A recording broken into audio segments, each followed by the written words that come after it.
This audio is brought to you by Muslim Central. Please consider donating to help cover our running costs and future projects by visiting www.muslimcentral.com/donate. And then he says, وَمَا تَزَوَّجَ عَلَيْهَا أَحَدًا حَيَاتَهَا مِنَ النِّسَاءِ أَبَدًا.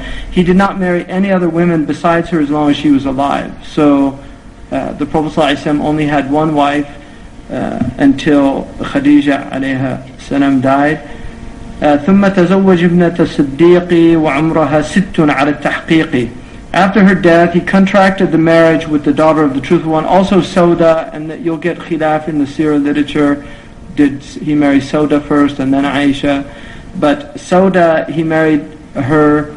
The contract was done with Aisha, but she did not move into his house. She was still very young. There's khilaf about the age, but in al-Bukhari, that hadith from Aisha radiallahu anha says that she was 6. If you look in the history books and look at the year she died and how old she was, some of the ulama say that she actually was probably 12. Some say 15, and those are reports. They're just considered weak, which is why he's saying there that the على التحقيق, that means the ulama حقق المسألة, and this is what they think is the soundest position. So there are differences of opinion. One of the things today, obviously, because this is such a strange thing for modern people, there have been several papers and even booklets written trying to prove those other opinions. Now those opinions, like I said, are there, that she was 12, that she was 15 when she married the Prophet ﷺ, when the actual contract, and then 15 when it was consummated. But if you try to apply a modern template onto this period of time, you'll get a lot of problems, because this was a different world, and unless you recognize that, you will run into problems in the seerah. The Prophet ﷺ was born into a very different world than we are living in now. Human nature doesn't change, but norms change.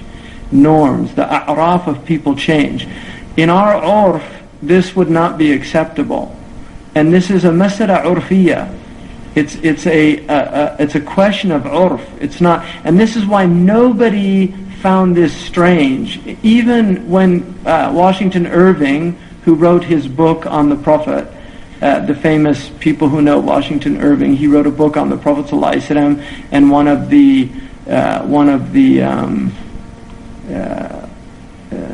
he wrote the Alhambra, Tales of the Alhambra, and he wrote Rip Van Winkle. People know him from that. But he wrote a life of the Prophet Muhammad ﷺ, and in that life, he mentions that he married Aisha and consummated the marriage at 9, and then he says, but women of the desert are very precocious. So this is the 1830s, an American that does not use it as a means of attacking the Prophet ﷺ, because in 1830 America, 12-year-olds, it was quite normal for a girl of 12 or 13 to get married. In America today, there are states, and there's somebody from Alabama here.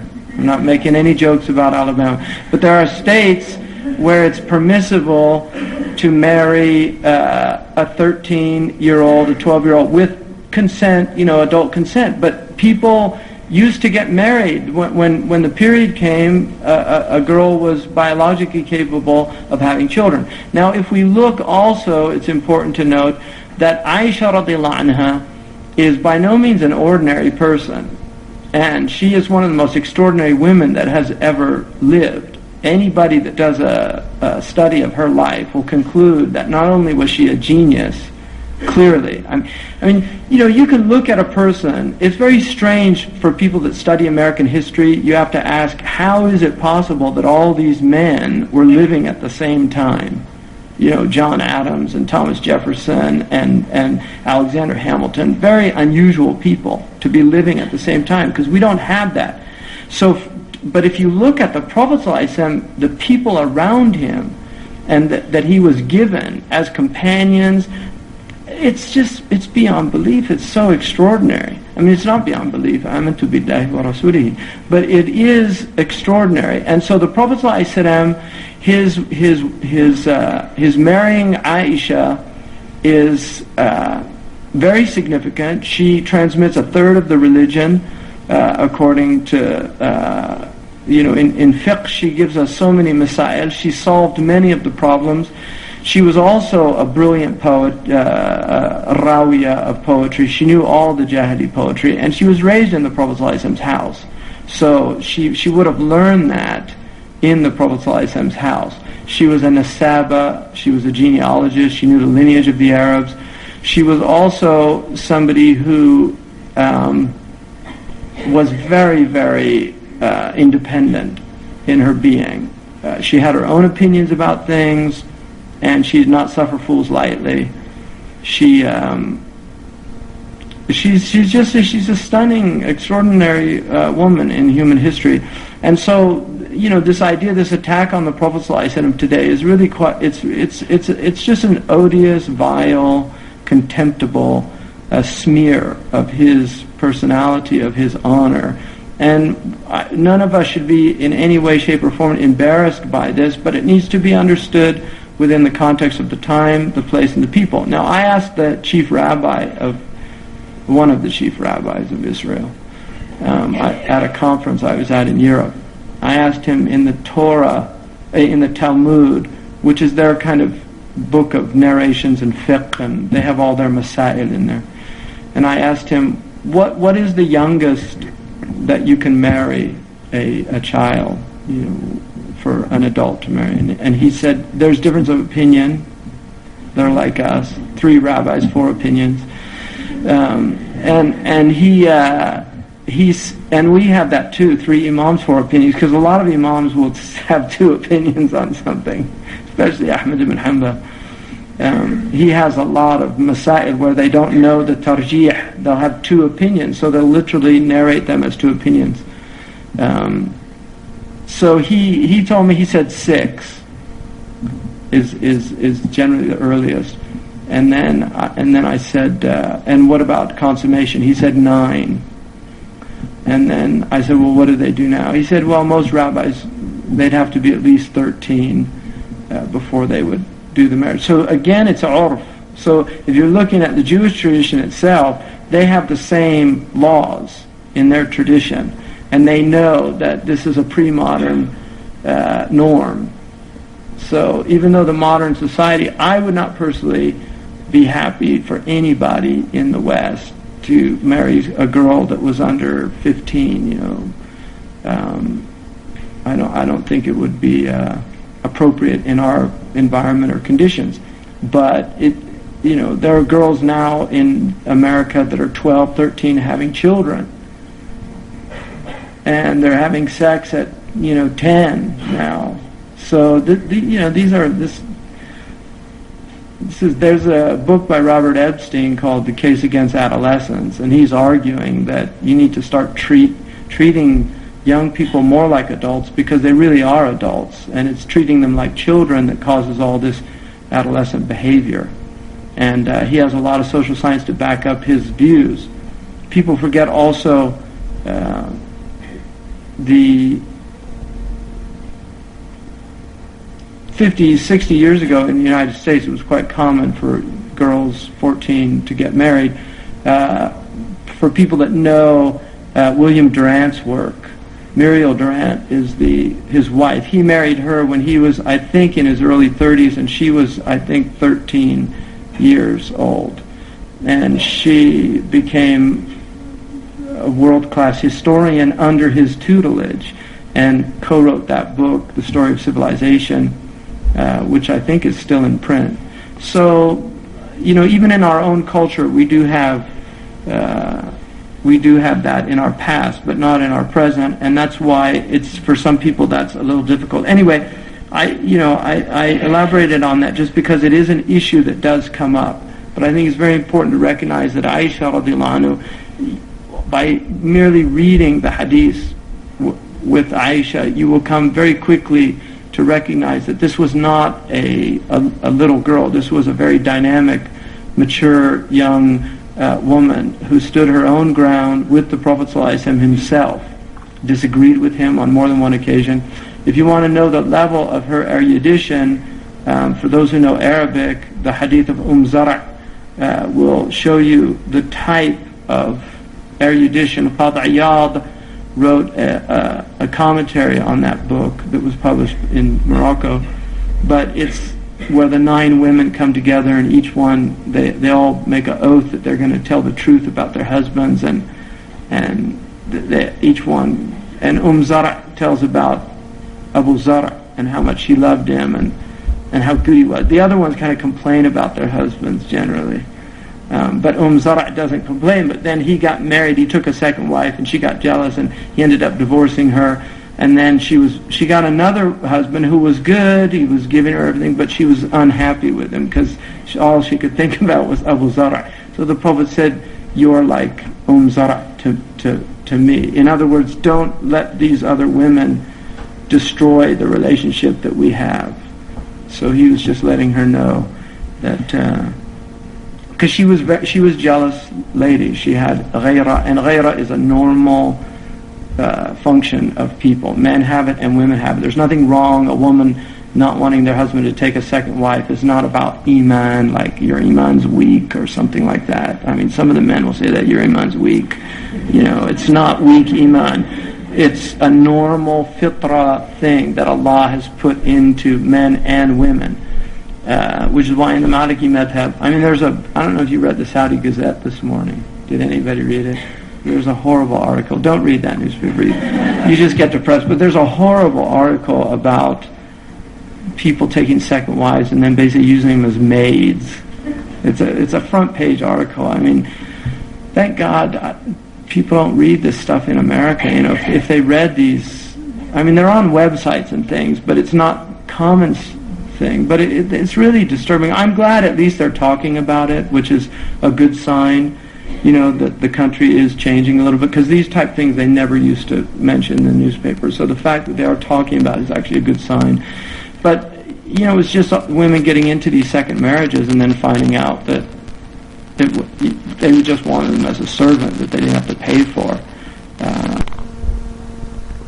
So it was quite sad.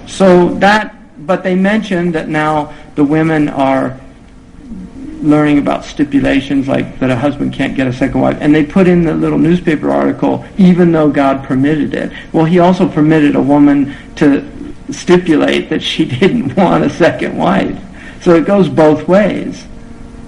But again, it's this thing of, oh, it's my right. It's not a right. Like a haqq, it's haqqi. It's not a haqq.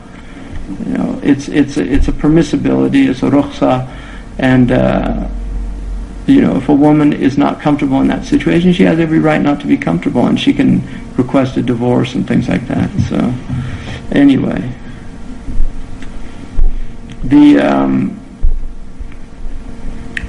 بالبلد الحرام قبل الهجرة بسنتين عند أهل الخبرة. So she married the Prophet ﷺ in Mecca, in the sacred precinct, before his migration by 2 years.